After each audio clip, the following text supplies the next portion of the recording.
Welcome, ladies and gentlemen. You could have been anywhere in the world, but you're here with us. This is the Maverick Podcast. I am your host, DJ Maverick. Today, we have an entrepreneur and also merchant liaison, the one and only Jose Becerril. Welcome to the podcast.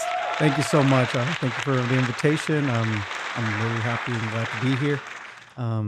Thank you. We were already chopping it up off camera. We were talking crypto. You saw the picture back there, and it sounds like you're into crypto. But before we dive into everything, maybe for the 1% of the people out there that don't know who you are, please introduce yourself. Thank you. My name is Jose Becerril. I'm 31 years old, originally born in California. I was only there for about 2 years, and then we moved down to Tecosautle Hidalgo. That's where my mom's family's from. Okay. Lived there till I was about 12, I believe, or somewhere around there. And then from there, from this tiny rancho in Mexico, we moved to Edmond, Oklahoma. Man, it was culture shock, right? Very, very, very shocking. So up until the point that you moved to Edmond, you were just speaking Spanish the entire time? No English at all? No English at all. Nothing. I think I knew how to count.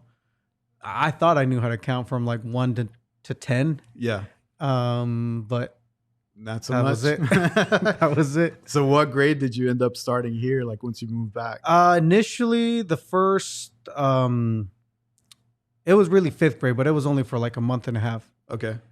We moved here like around March or so. Mm-hmm. And then my mom had to figure out, because my mom doesn't speak much English, but back then she definitely didn't speak any English. And we didn't speak any English. So it took her a minute to kind of figure out how to like get us started in school and everything. Sure. A couple of months. And then, kind of finished 5th grade and then started middle school. Cool. So take me back. What was that like? You get here, you don't speak English.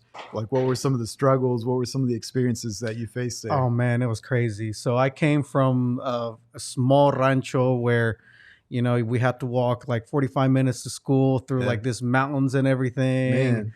Uphill both ways, Uphill right? both ways, literally, I don't know what a cafeteria was or anything. Mm-hmm. Come here and it's like the bus picks you up, and I was like, okay, how do I know it's the right bus? I didn't know it was just they had one route. So I was like, how do I know it's the right bus? I don't know, I'm not getting kidnapped. Went to school. First day of middle school was crazy because, I don't know how a lot of middle schools here in OKC work, but the one that I went to is called Becerril Middle School. Yeah. They gave you a schedule to change class every hour. I had no idea that even happened. You're like lost trying to find the classroom. Well, not even. So we were taken by a secretary that spoke a little bit of Spanish. I was taken to my first class in the morning. Yeah. We had no idea that I was supposed to keep a schedule with me to find out what class I was supposed to go to next. So I just sat in that classroom and I was like, okay, well, I'm here. And then the kids would leave. And then the kids left. And I was like, is like school over? Like I had no idea what was going on. And like the teacher realized, it was like, okay, well, this kid doesn't speak any English. Let me see what I can do for him. Yeah. So like he called the secretary that kind of spoke a little bit of Spanish. And, they took me over there. We were there for some hours. They had to call another girl that was in a different grade. From like, I was in 6th grade. I think she was in 8th grade. Like just a student or just what? a student. Okay. Yeah. And she knew a little bit of Spanish. Like she had, her parents were Hispanic, but, and she was the one that kind of explained it to me. She was like, this is your classes. This is where you're supposed to go to. And she literally was with me all day, just taking me to my classes. That way I knew where to go. Yeah. Cool. And what was that like? Like, did you experience any bullying or anything, or did you adapt pretty quickly, or what? If I experienced any bullying, I had no idea what was going on. So maybe I did. Maybe, I don't think like, I did. Know. I don't know. Yeah. No, it was I was the only Hispanic basically besides that girl, and she was only there for a couple of months because I think she ended up moving back to Mexico. Okay. So after that, I was kind of just on my own, and it took me some years to finally speak because I was like, well, I know my English sucks. So I was embarrassed of like speaking. Okay. So it wasn't until like 8th grade that I actually started like just speaking to my friends and everything. I would hang out with people as I quote hang out. We were just. You were just quiet? Quiet, basically. Yeah. I had no idea what was going on. Yeah. But yeah, that was cool. What was high school like for you? At that time, it was like smooth sailing at that point? By then, I was good. I was high school. I was like, okay, I already know how to speak English. I knew I had to figure things out. So if you had to do it all over again, would you still do that? Like, would you still want to grow up in Mexico versus here? So for the longest time, I wanted to move back to Mexico because that's, really? you know, I consider myself like, that's where I was raised, you know, that's where my roots come from and everything. So even people, when they ask me, we're like, where are you from? Well, I'm from Hidalgo, Mexico. Okay. Even though I wasn't born there. But so I mean, feel more comfortable in Mexico. I feel a lot more comfortable with Mexico. But now it's like, you know, I understand the culture, the economy of the country and everything. It's like, okay, well, I think I'm better off here. Yeah. What about music? Did you gravitate to any like bands when you first got here? Man. What type of stuff were you listening to? Back then, I think middle school. For some reason, I started liking techno a lot, like house music. Oh yeah. Cool. So I kind of listened to that, but unfortunately, I wasn't able to learn any English from it because it was just beats, you know. Yeah. Then, like in high school, I started getting into like rock. Okay. Because most of my friends were like, they were all gringos, you know. So what age rock are we talking about? We're talking about like the emo rock. Oh, okay.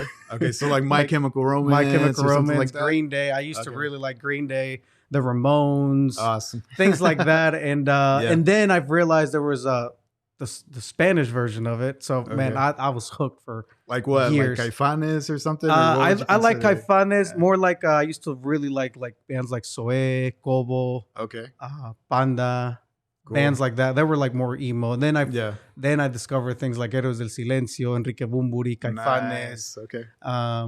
Cool. You know, so that's what I listened to most of my youth. Awesome. So in high school, like what was your career goal? What did you want to do after high school? So I knew I wanted to get into college because then I wanted to get into college. Mm-hmm. I had no idea what I wanted to do. Of course, you know, any Hispanic parent wants you to be like a doctor, or a lawyer or something. So my mom was really pushing me to do things like that. So that was like the only option, right? That was the only option. But, you know, I started going, I went to OCCC right after high school. Mm-hmm. I was only there for like 3 semesters. And I was like, no, screw this. Like this, I don't want to, this isn't what I want to do. So I dropped out. And then I was like, well, maybe I can just work here and there. And then I'll just figure out what I want to do. Yeah.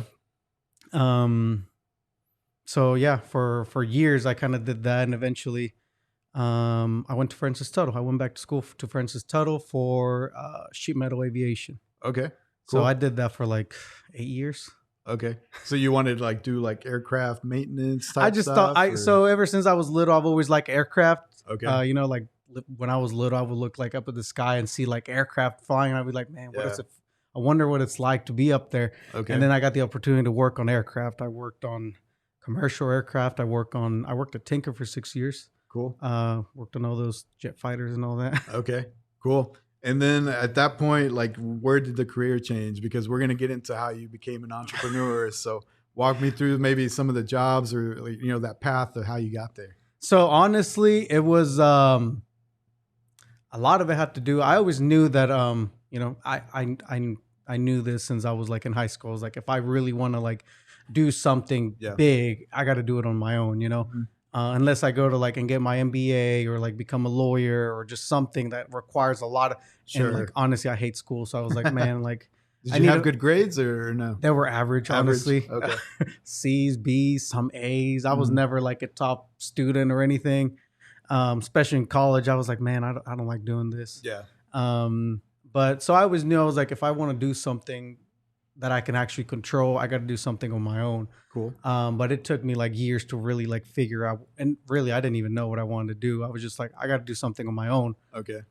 So one day I will talk about that, but it literally one day I got up and I was like, today's the day. I just got to do it. Really? Yeah. Okay. All right. So did you have any jobs other than the Tinker experience? Or I worked, worked retail. I worked restaurants. I worked construction. I worked landscaping. I mean, you name it. I've done a little bit of a lot of things. I worked at a pawn shop here in the South Side. Did that for some years. Cool. And then the one that I was, I mean, it paid well. That's why I was there for so long. It was a Tinker. Tinker. Okay. So if you had to sum up all those experiences into like the best advice or the best thing that you learned out of all those different jobs, what would it be? I would say, honestly, like like just try different things, just because a place pays well or like, you feel comfortable there. No, just like if it's not something that you enjoy, go out and do something that you feel like you might enjoy. Okay. You might hate it, but you'll never know until you try it. Yeah. Yeah. I think a lot of people get comfortable, right? Or like you said, the money, right? Like the money keeps you there, but you probably are miserable. Right? Yeah. That was me at my last job, like at Tinker. I was like, I paid real well. Benefits were great and everything, but it was just, it would drain life out of me every morning. Maedo, is that like your first like entrepreneur? No. Like what was like the first thing that you did? The first thing, I actually brought the shirt. Just nice. I like to remind myself where I come from. Okay. It was like I said, I got up one morning and I was like, today's the day.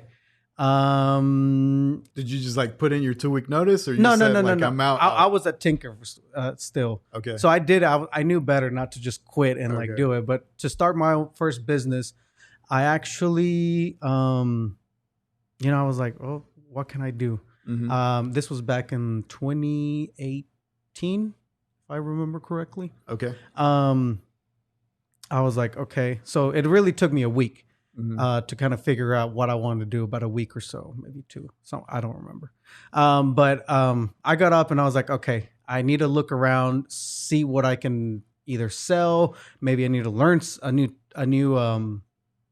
skill or something. But today's the day. I needed to go out and find out what I need to do. Cool. So it's whenever all the dispensaries were opening up. Oh, okay. You remember? Yeah, they were all over the place. Now they're all over, but back then they were just like, they kept popping up like weeds in your front lawn. Yeah, because they were all, I think, waiting for that law to pass. Right? Yeah, I think it started in 2017, but 2018 is when people like started realizing money was there. Yeah. Because I was a tinker, I knew I couldn't deal with anything cannabis related. So I was like, okay, I don't want to lose the job because it's what pays the bills. Definitely. But what can I do around this that is so new that I can like? It's a very new market. What can I do? Yeah. So I literally just started Googling things. Okay. And I was like, well, what do you need to smoke cannabis? I was like, well, I can't produce cannabis. I can't grow it. I can't touch cannabis at all. But what can I do to like work around it? Like have some exposure to it, right? Yeah. So I found this really cheap lighters from China. Okay. And there were these little rechargeable batteries, lighters that you could recharge through a USB port. And I was like, they were dirt cheap. Yeah. So I was like, man, screw it. I'll probably try to sell them to like smoke shops, like the cigar shops, the Cuban cigars. So I went in and I just pulled money out of my savings account. And I think I spent like $800. How many lighters did you? 500. 500. And I don't even smoke. So I was like, okay, I'll just buy them and figure out what to do with them. This is either going to be the most amazing play or you're going to be stuck with 500. Exactly. You still have lighters today. Exactly. So I ordered them. I was so nervous. I was like, man, what if they steal my money? But I was like, okay, it's $800. I can live without it. Like I said, I took it out of my savings and talked to my wife and everything. She was like, well, go for it. If we lose the 800, we'll lose it, Amazing. Yeah. I got him. And then I started just literally after work, started driving around Midwest City, Oklahoma City, Edmond, and just started going to these smoke shops, cigar shops. Talking like old school, out of the trunk. Like, out hey, of the trunk. Hey, I got these lighters. Are you guys interested? And I went to 4. There isn't that many. So I went to like 4. And they were all like, no, like this is some cheap Chinese things. They were like, we don't want it. They were like, and like the last guy, he even cussed me out. He was like, take this shit out of my store. Like, I was like, you're like, great. I was like, oh, okay, great. Like now I'm stuck with 500 lighters. I don't smoke. I don't need them. Yeah. What do I do with it? What do I do with these things? And this was at Midwest City. I remember like walking out and then I was like, oh fuck, like what do I do with this? Man. And I literally looked up and there was a dispensary in front of me. Okay. And I was like, oh, I don't know if I can even go in there. Like initially I wanted to work around dispensaries. But so you were going to like smoke shops, not dispensaries. But I knew I was like, okay, people that smoke cannabis go into these smoke shops to get their lighters. Okay. So I was like, man, screw it. I'll go in there. And they kicked me out. No big deal, Yeah. I went in there and like, it was an employee and they were like, oh, like, well, we can't buy anything, but these look really cool. Like, nice. I'm sure our customers will like them. Yeah. So I was like, okay, well, what do I do? Like, you guys interested? Can I get the owner's information? He was like, well, the owners aren't here, but try to send an email to this to them.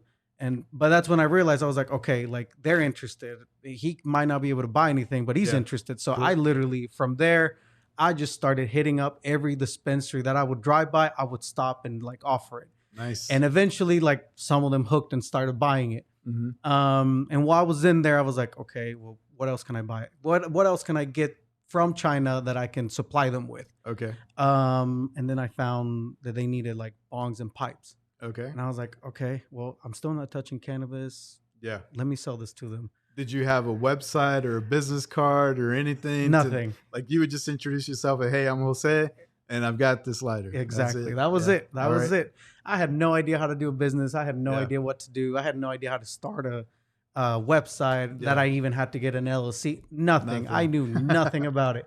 Yeah. But I was like, you know what? I'll learn along the way. So yeah, I started eventually right before COVID. I was the sole supplier for about 50 or 60 dispensaries. Really? All lighters still? Or no, by everything? then I had a whole, line of like bongs, pipes, lighters, mats, you name it. Everything that I could get my hands onto from those manufacturers, that's what I was doing. And then COVID hit, and then the business just went. I couldn't get products from China, so I was like, okay, like this is not viable anymore. Was that a problem? Did they like start hitting you up? Hey, we need more inventory, and you're like, I can't get it. I straight up told them, I was like, I can't get it. I'm sorry. And then I would get it. It would take months to get it. And as soon as I would get it, it was gone. Like they would take it from my hands. Yeah. And they would get mad because I had to put a cap on them. Yeah. I was like, I have to only supply you for so much because I got other That's places. crazy. You go from like nobody wants to buy it to like they're asking for it. And you don't have enough inventory. Exactly. That's amazing. But then I was like, okay, like this isn't viable anymore. Shipping got crazy. It went from like $10 a pound to bring it from China to like $30. So I was like, I'm not making any money. Okay. And places didn't want to pay, 3 times the amount for the product. So I was like, okay, it's time to kill the business, no big deal. By then I had a little more experience. I had been reading books, listening to podcasts. And I would remember this one guy talking about, he was like, you got to know when to kill your business if it's not profitable anymore. Okay. And I was like, I think it's that time. I think it's that time to go ahead and kill it. Cool. But because of that, it was, it could have been unfortunate. I think it was very fortunate that happened, is where the Maedo idea came from. Because I was like, okay, well, like I speak Spanish. Why can't I just go down to Mexico and buy them? Yeah. They don't make them down there, by the way. What were you trying to get? Like what? Pipes and bongs. Because I was still trying to supply these dispensaries. All right. Because it had taken me forever to build this client base. Yeah. And I was like, okay, like I still want to sell to them. But yeah, I went down to Mexico to like silicone factories, and they were like, yeah, we don't make any of that. They were like, we can supply you with like moldes de gelatina, but I was like, yeah, that's not what they want. So I had to kill it. But then that's where Maedo started. Okay. I was like, okay, well, I remember going into the websites, the Chinese websites, and I was like, do they supply like Mexican manufacturers? And I was like, okay, they don't. So I have some friends that they do software developing. Yeah. And I told them, I sat down with them and I was like, hey, I think we have an opportunity here. Nice.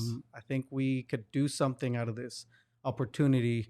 It took me a little bit to convince them. And then they were like, okay, like, let's do it. Like, you're in charge of finding manufacturers and finding people that want to buy from the manufacturer, and we'll start working on the... But you weren't focusing on any type of good. It was just, we're going to be basically a wholesaler. Yeah. Basically. Okay. Well, first we wanted to start with products like productos artesanales, like all that artesanal stuff. Yeah. But it was so difficult.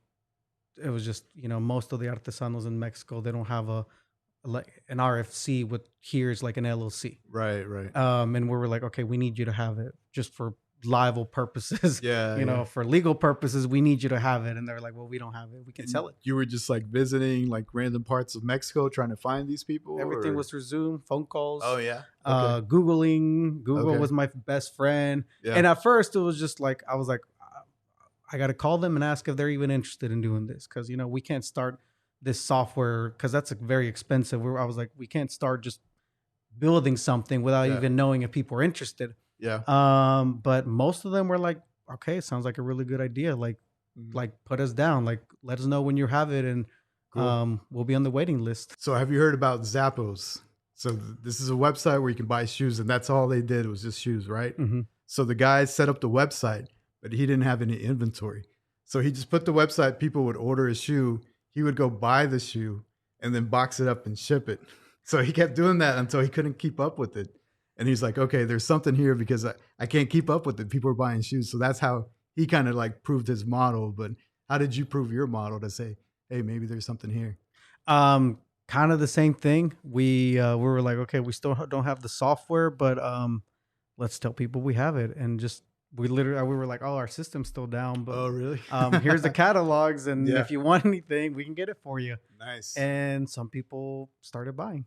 So you were basically hitting up people here in the U.S. and saying we've got all these arsenal like vendors. Did you just like make up like pictures and stuff? No, we actually got catalogs from them. Okay, so you had like actual products. Like, this is what we can provide. Yeah. You. So and I was like, first I was like, let's make sure it works. So I was like, okay, like, let's just get catalogs from them. Let's look for the best products and offer them to the public, to some like small retailers here in Oklahoma City. Cool. And you know, some of them were like, okay, like this is a good price because it was directly from the manufacturer. So it was like we were beating everybody else. Were you doing anything like 5%, 20%? At that moment, we were like, no, let's just make sure they want it. Because ultimately, we knew we were only going to buy, like, put in like an extra charge of like 5-10%. Okay. We were like, okay, most people can afford that, you know, here. But first, we were like, let's just see because we were like, we had bought things from China before because of the JB's accessories, but we had never bought from Mexico. Oh, so JB's was the lighters, and the bongs and everything. But I mean, like the website that we were using called Alibaba, they had everything figured out for you. Yeah. And through us, we were like, okay, well, we don't know what permits you need, what you need from aduana. We're like, we have no idea what to do. Or what about transporting the stuff? How are you going to do that? We knew we needed to use things like DHL or FedEx because we knew we had to be insured. Okay. So, just the people. Luckily, we found a few that were like, "Oh yeah, we already shipped to like some parts of the U.S." Oh, cool. So we already get, you know, like we sent through like UPS or FedEx or something. We're like, okay, great. Okay. So we're not talking like people out in the Sierra and the mountains that are like, I've never seen like a website before. Like these people were like up to date with technology. And sort of, you could say. We did get some like people that just had their puestos and they were like, I want to sell to the U.S. Eventually we figured out what we needed, like certain, you know, we have some requirements that you need to meet in Mexico in order to work with us now. Cool. But at first we were like, no, let's just try to get anybody on board and see if they're interested. Okay. And we're just showing catalogs. That was it. Nice. And then you got like the people in Mexico signing up for your service at the same time, or how are you like putting that connection together? So we would, and that's still how we're growing, how we're finding more manufacturers. It's like, let's say you had a small boutique or a small store at the Pulga or something, and you're like, oh, I need huaraches or I need shirts. Okay. We would just go out and look for those manufacturers. That's how we, and then, but now some of them are reaching out to us. They're like, oh, we heard about you, especially with eventually we found a partner for our logistics. It's actually a pretty big partner. They're called Skydrop X. They're based off Mexico, and they have a software that you can use and like get quotes for shipping, and they work directly with like UPS. They literally figured all that out for us. Okay. So when we found them, we were like, okay, we hit jackpot. Like this is the way to go. Cool. Where did the name come at? Like, what does that mean? Like, Maedo. So Ado really is we were just one day, I remember my other co-founder, his name's Fernando.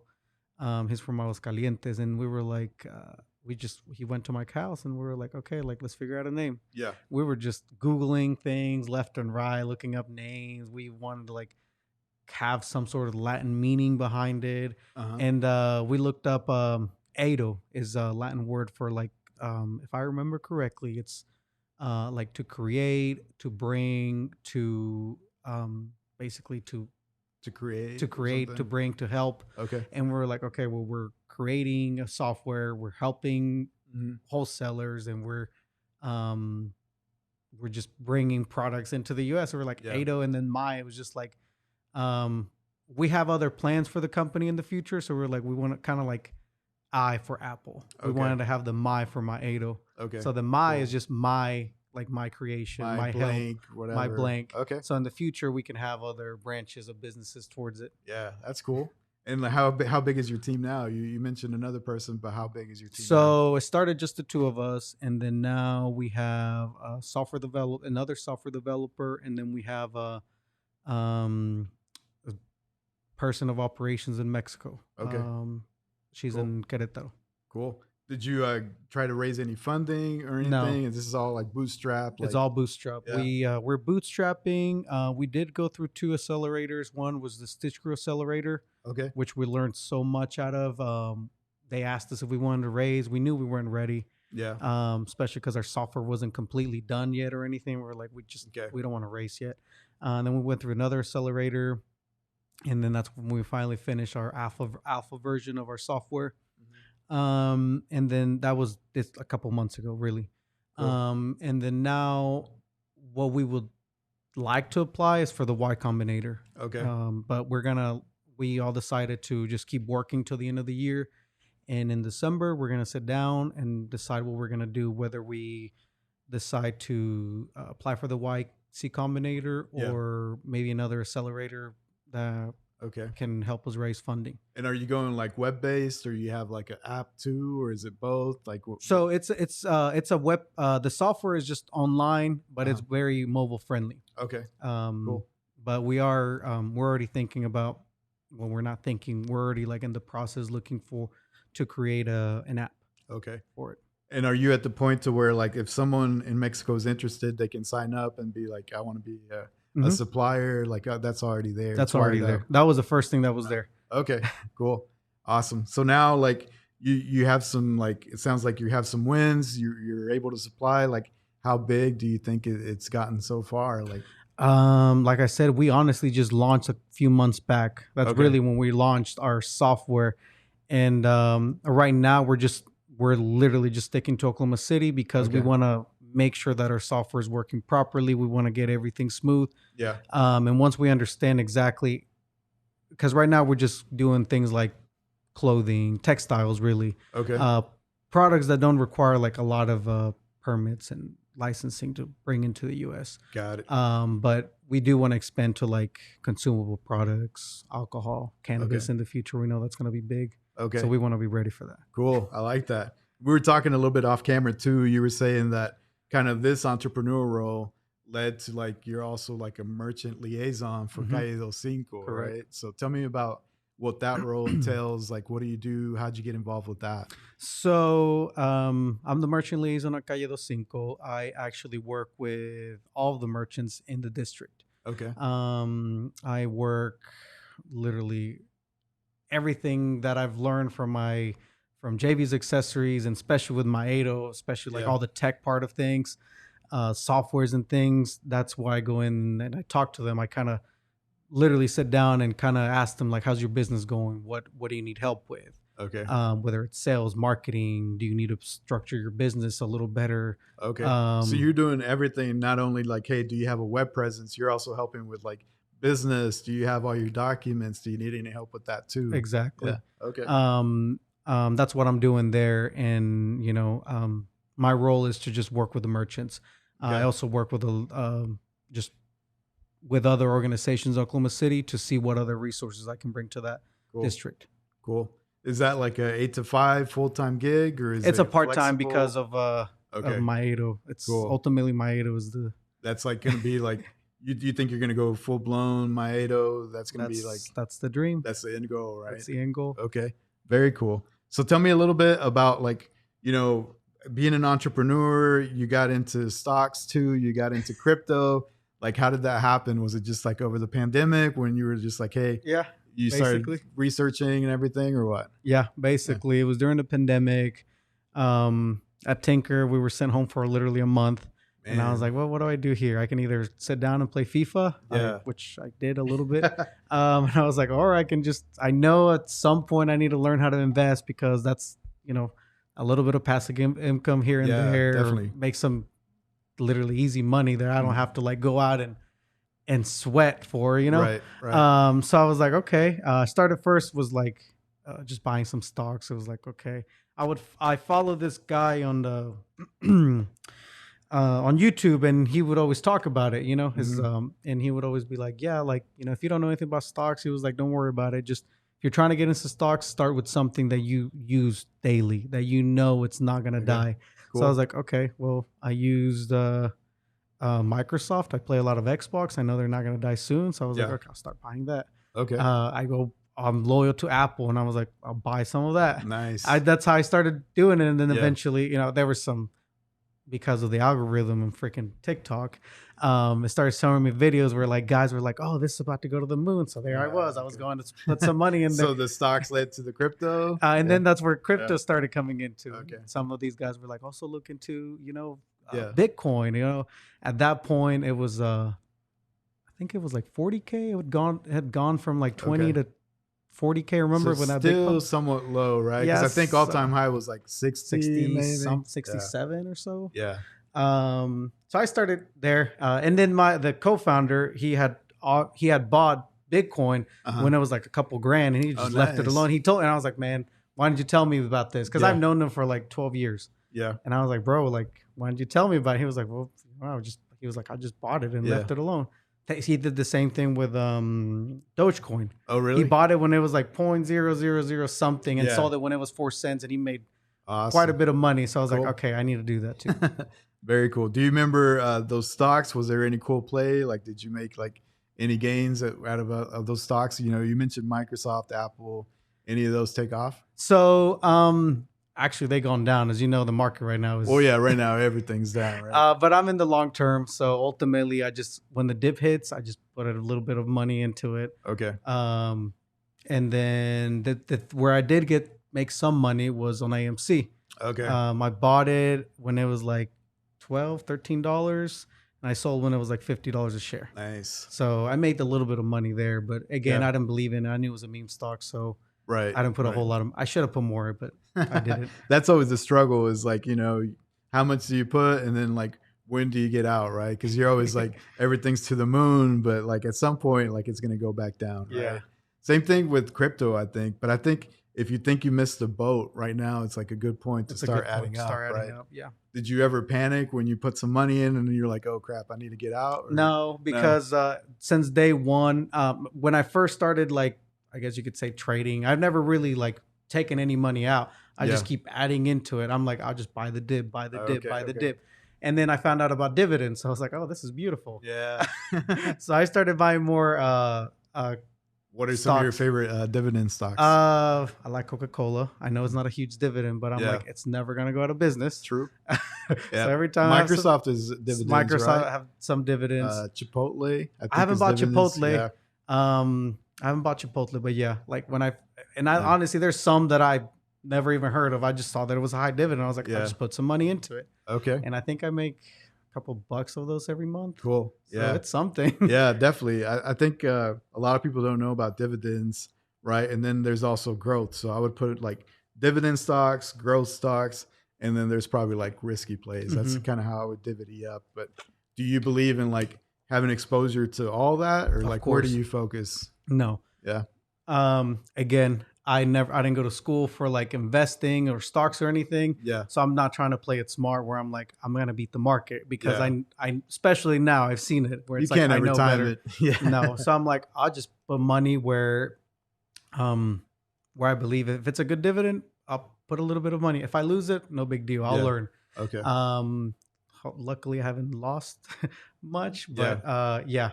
And then I truly believe that you got to just diversify your portfolio. Yeah. So, what apps do you like to use for your stock, and what apps do you like to use for your crypto? So I know a lot of people talk a lot of smack about Robinhood, but that's what I use for my stock. Really? Solely. Okay. Even after the whole you couldn't sell, I know it was messed up. Yeah. I knew it was messed up. I tried using Webull, but I was like, man, I'm so used to Robinhood. They make it so easy, like the convenience of it. Yeah, I like Webull because I think their charts are a whole lot more advanced. Like if you're trying to like see the trends and everything, like Webull has the best charts, I think. Yeah, but that's what I was like. Okay, like literally, Robinhood just tells you like literally has a graph, and Webull has all these, and I was like, I don't want to learn all that. Yeah, I think Robinhood even got in trouble at some point because they were doing like the confetti when you like buy something. So that the was reward like, system. yeah, it was like gamifying like you buying stocks, and like they were like, no, you can't do that. What about the crypto? What do you use for the app for that? I use first it was Robinhood, and I was like, okay,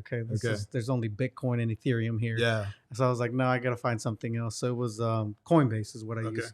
Do you remember any of the NFTs that you picked up? Like what collection? It was, I don't remember again, it's been a minute. I haven't really touched them or anything. Yeah. Just because I know the market's so volatile. I'm like, okay. Yeah.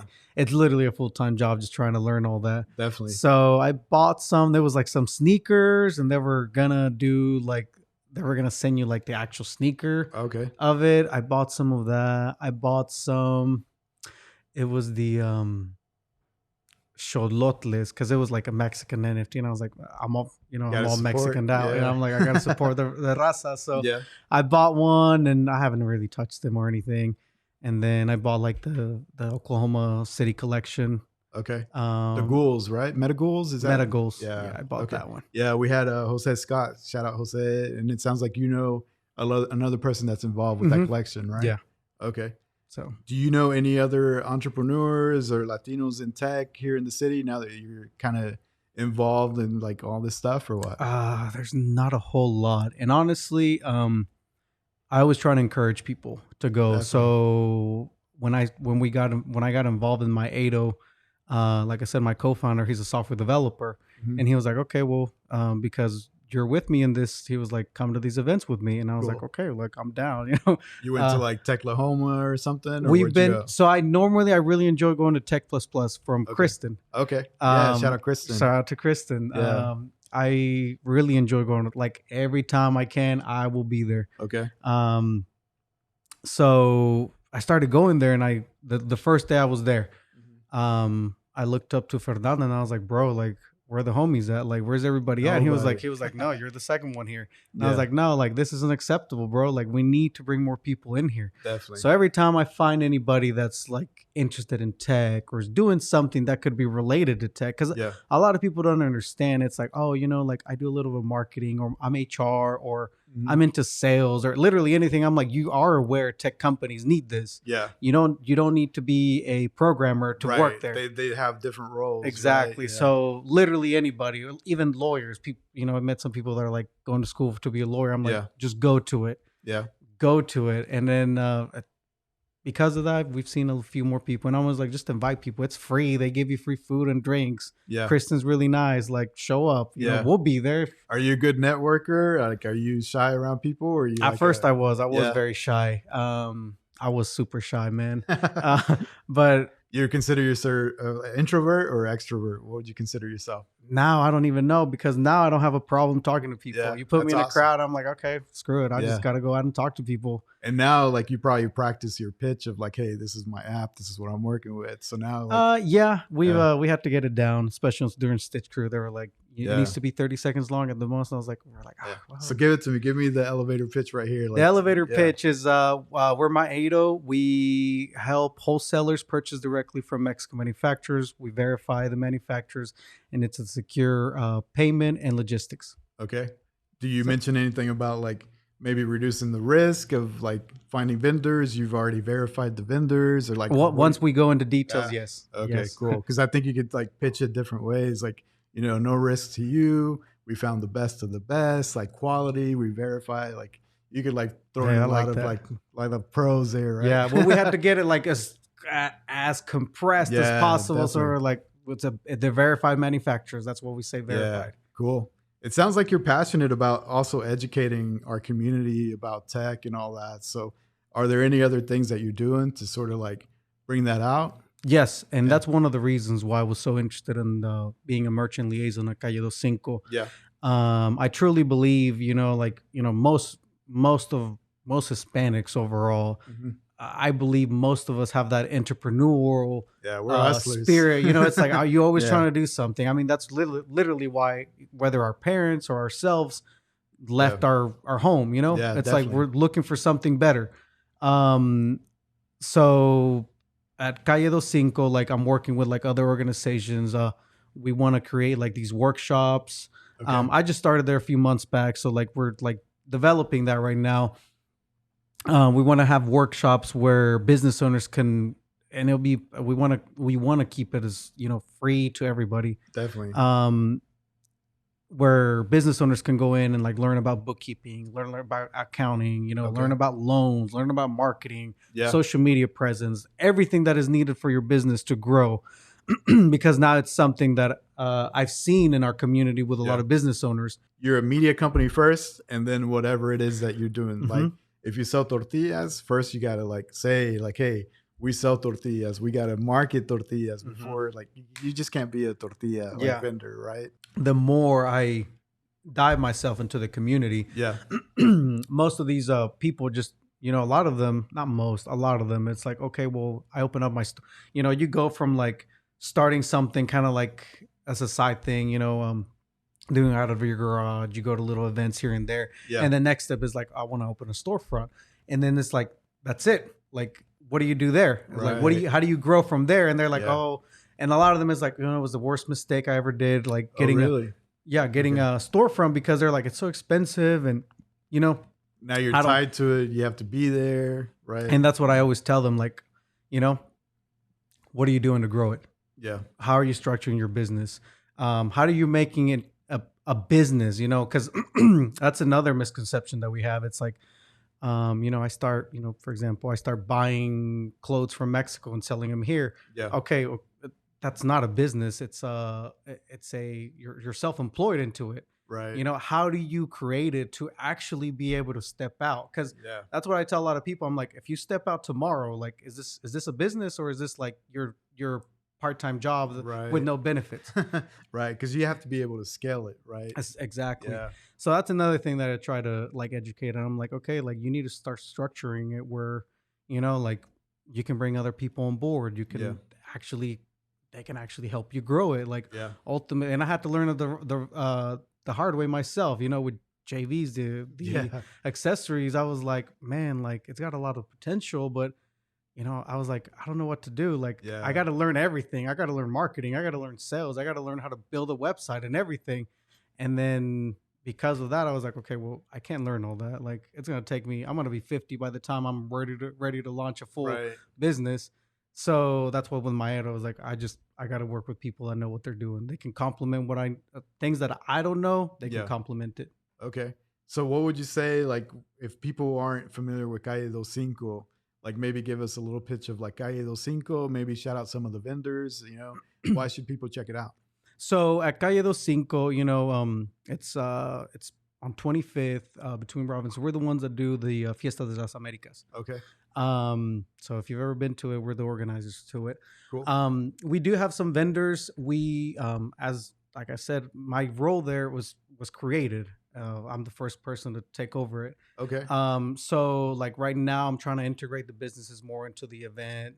We're trying to create more events like yearly. That way, more people can come into it. And and my job is to talk to the business owners. And I'm like, okay, we are bringing the people into the district. How can you bring those people from the street into your business and make them want to come back in the future? Definitely. So like I'm trying to work with them for like to run specials. We're trying to work with them so that they can have a social media presence. Yeah. Shout out to Aaron, AB's barbershop. Okay. He's doing real well. He's a barber, and awesome. He's got some cool fades. So you guys got to go check him out down there. We have Aaron, we have Shay. She does nails. Okay. She's trying to do a lot with like the community. I think they're doing something with for women that that don't have the resources. She'll do their nails for free. Awesome. And that with women can go and like have their nails done to the job interview. That's cool. Yeah, it's real cool. So I'm working with her to like grow her business again. A lot of these people are kind of like me. They remind me of, and again, I'm no expert at a lot of things, but you kind of already went through. I went through some of the struggles, man. Trust me. So I tell them like, okay, like no big deal. Like you don't know, okay, we'll learn. And if I don't know it, I'll learn it along with you. Yeah, I will make sure of that. And we go to certain workshops, and when I invite people, I'm like, I need to be there. So maybe it's a refresher course, or maybe it's something new for me. There's things that I don't know. So. Right. And I think some of these other districts are having like art walks, or they're having like these live music events, or like murals, stuff like that. Like, I think if you made some of those events where it would attract people to just kind of like walk around, get to know some of these vendors, I think that would be a great thing. Correct. Right now for Fiestas de las Americas, last year is the first time that they, I wasn't there, so they did it, where they brought in artists and they did a mural. Okay. For this year, we're expanding it more because shout out to Daisy. I know she was here. Yeah, definitely. She's the one that's helping us with that, with bringing in a lot of artists. I feel like Daisy knows everybody. Daisy's the plug out here. Yeah. Daisy's the plug. So, yeah, she's the one that's kind of taking over the arts part of the Fiestas de las Americas, and like she's great. So yeah, we're incorporating more artists. We want to keep it within the community where local artists can come in and showcase their products. Yeah. Things of that nature. I heard there's a rumor that there's going to be like an old school like plaza, like something. It's not a rumor anymore. It's a go. It's a go. Awesome. We're talking to the architects, and these architects have worked with the other districts. So they are the ones that are built around the other more prominent districts. So I'm honestly not sure if it's going to have a kiosk or not. Yeah. I would like to see a kiosk, and for that we have a lot of plans for that as well. Awesome. Cool. Do you have like a projected timeline for that or a roadmap? So I think it's supposed to start sometime this year. My boss is the one that's over that. Okay. So like, whenever they have those meetings, I'm not there. I'm out talking to the merchants, but yeah, it's supposed to start sometime this year. The construction of it, and they're gonna close down the whole street. Yeah. And make the plaza there. Cool. I think even if you like merge like the tech community and also bring them out there, right? Because they probably have never been. They've never been. Yeah. So maybe you can have like some events, host them there or something. That would be kind of cool. They're right. I hadn't thought of that. Yeah. I think, I'm already like brainstorming here. So you mentioned that your role's new, right? So I think that's a positive. You can make it into whatever you want to be, right? Correct. You don't have like any history. You don't have anything that you have to deal with. Like, you make it what you want to. You know? I think like I would start brainstorming all kinds of stuff. Yeah. And as in right now, those workshops that I mentioned, like I know they're necessary in our community. Yeah. So we're creating them, getting together with other people. Again, shout out to Daisy. Yeah. To just create them, and even whether I'm here or whoever takes over, they can be structured that way. They keep going. It's something that is not like if I'm gone tomorrow, they won't be able to do them. I want to structure them that way. They can keep helping our community in the future. Cool. So along the way with your app, with your entrepreneurship, has there ever been a point where you're like, I want to give up? I'm just going to go do like my tinker thing. That was like a steady paycheck. Oh, man. Like, this isn't for me. There's been plenty of times, but usually when I feel like that, I'm like, I know I'm kind of getting burnt out. I just need to literally take the afternoon to myself. Okay. Maybe hop on FIFA or something that's gonna distract me and just get me away from it. And the next morning I get up, I'm like, okay, I've worked too much to just let it go. And like, there's future on it, so I'm like, just gotta keep working. Yeah. You mentioned that you listen to podcasts and you check out stuff online. What are some of your favorite resources that you've discovered that kind of motivate you or educate you of like new resources, new tech, new things that are happening? I listen a lot to this one podcast. It's called Emprendeduros. Okay, con Salomon. Con Salomon. Yeah, I like him. You like him? Yeah. That's I get a lot of Salomon. He's great. That is the Brody.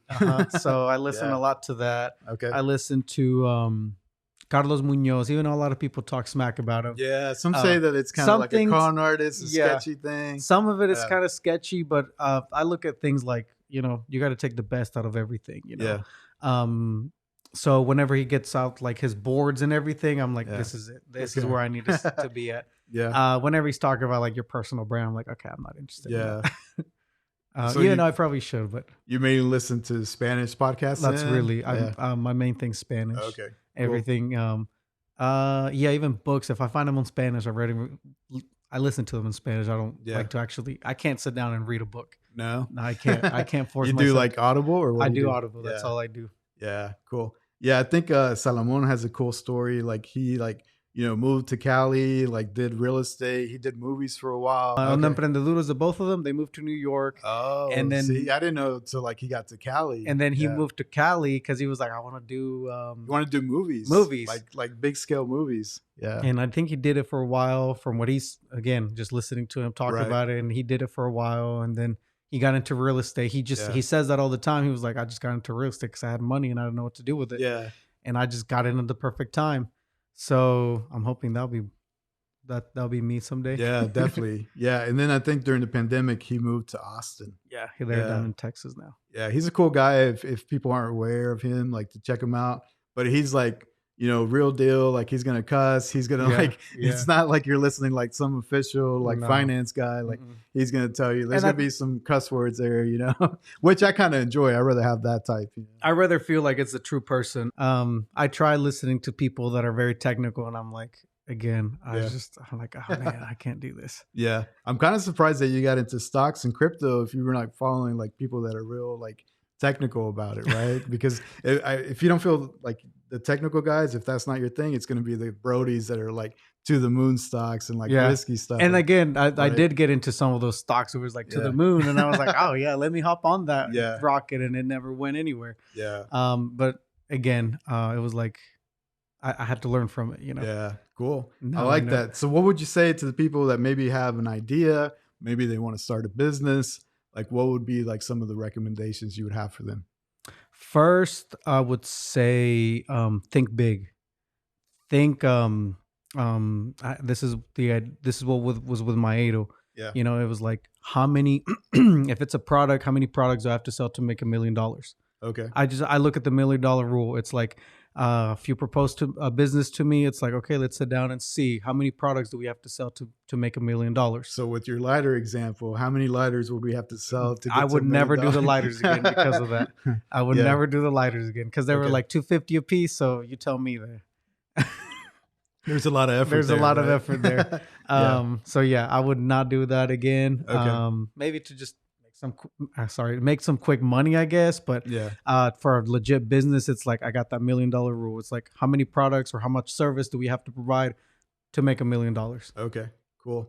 I think there's still like some validity and some like I think benefits to what you did with like selling out of your trunk just to prove a concept to see like before you invest like your life savings or something into this idea that you have. Let's test the waters. Let's test the market to see if there's a need, right? Exactly.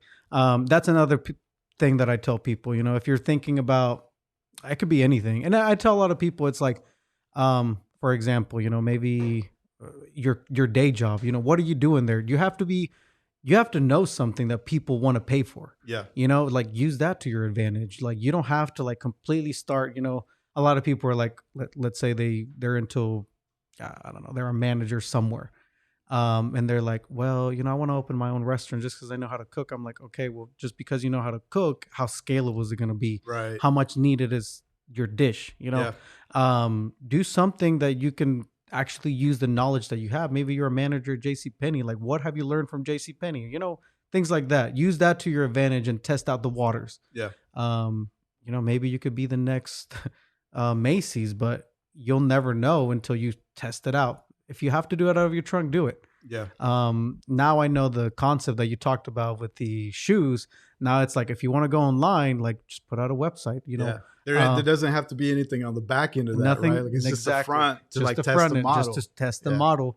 And that's one of the things because of the international things that we're involved in, we've gotten some like interesting proposals. Yeah. And same thing. I'm like, okay, let's test out the water. Like we don't even need the product. Let's just make a website, put it out for sale, throw a little bit of money behind marketing. And if it sells, we'll get the product. If not, we'll just throw that out, out the window. No big deal. Yeah, I think so. Here's an example for you. So McDonald's, if I were to ask you, what do you think the job of their milkshake is at McDonald's?